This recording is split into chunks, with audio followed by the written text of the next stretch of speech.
कुमार थी वो बड़ी इबादत गुजार थी।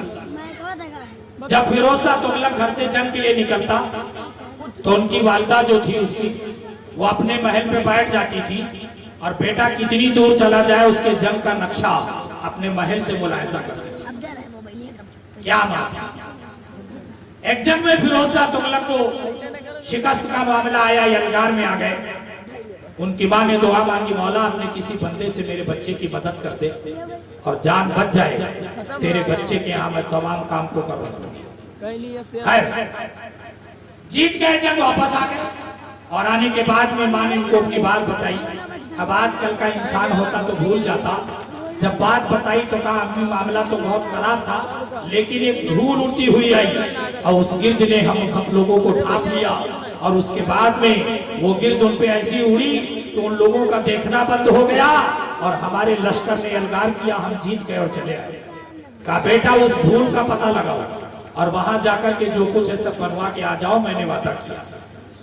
आजकल के हम लोग होते तो कहते हैं वो धूल का पता लगाने कहाँ जाए, नहीं, पता लगाते हुए बंदा बहराई जाए। जिस आदमी की सख्ती और गलतियां तमाम आम हैं उसी ने गाजी का दरबार बनवाया है। खैर पहुंचा और आया तो वक्त के बुजुर्ग वली कामिल हजरत अमीर माशाअल्लाह रहमान जाहिरी हालत में मौजूद थे। सलाम व कलाम किया, पहुंचा, पहुंचने के बाद पूछा, बताया और आने के बाद में कहा ठीक है चलो हम आपको सब बताते। अब जब चल दिए तो चलते रहे रास्ते में तो हजरत मीर माशाअल्लाह रहमान कहीं हाथ टेक के पलट जाते, कहीं पैर के बल पलट जाते, कहीं सर टेक के पलट जाते। बादशाह को गुस्सा आया, आप सीधे नहीं चलते, ऐसे क्यों चल रहे हैं। हजरत मीर माशाअल्लाह ने अपनी टोपी उतारी और बादशाह के सर पे रख दिया। अब जब बादशाह के सर पे रख दिया तो जो मामला था खत्म हो गया। हजरत मीर माशाअल्लाह जल्दी जल्दी चलने लगे। थोड़ी दूर गए, पलट कर देखा, बादशाह से कहा क्यों नहीं आ रहे थे। अरे कहा हुजूर आप तो चल रहे थे, इतनी लाशें पड़ी हैं, इसमें हम कैसे चलेंगे, लिहाजा जल्दी करिए। हजरत मीर माशाअल्लाह रहमान ने अपनी टोपी उतारी, फिर अपने सर पे रख लिया। पहुंचे और जहां नाल दरवाजा था गिरा थी, जंजीर गिरी थी आका के जो है घोड़ी की, बताया यहाँ पे आका की जंजीर पड़ी है।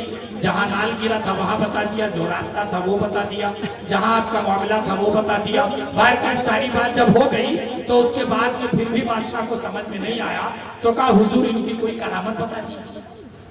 अब अभी भी करामत की जरूरत है।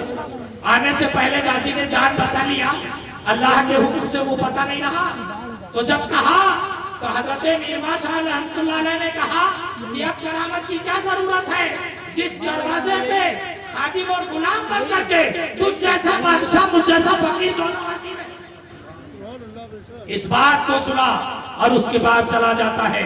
बताने का मकसद यह है कि एक अजीमुल मर्तबत बुजुर्ग के जेरे साया ये गांव है और एक अजीमुल मर्तबत बुजुर्ग और शहीद के जेरे साया ये जिला है।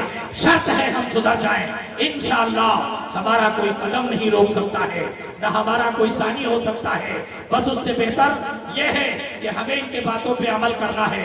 गाजी ने अपनी 9 साल की उम्र से लेकर 18 साल की उम्र शरीफ तक जिंदगी को राह मौला पे कुर्बान कर दिया, तो आज उनका इतना नाम और मकाम और मनसब है। अगर हम वहां तक नहीं पहुंच सकते हम हकीकत में, तो इसका मसला ये नहीं है कि हम कुछ ना करें, हम करते रहे।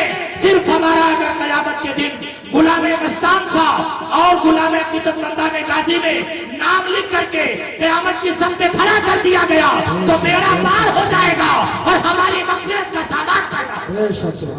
बस यही से मैं अपनी बातों को खत्म करता हूँ। उस रब की बारगाह में दुआ है कि मौला हम सबको अमले खैर करने की तौफीक अता फरमाए और बोलने और बयान करने से ज्यादा खुद अमल करने की तौफीक अता फरमाए।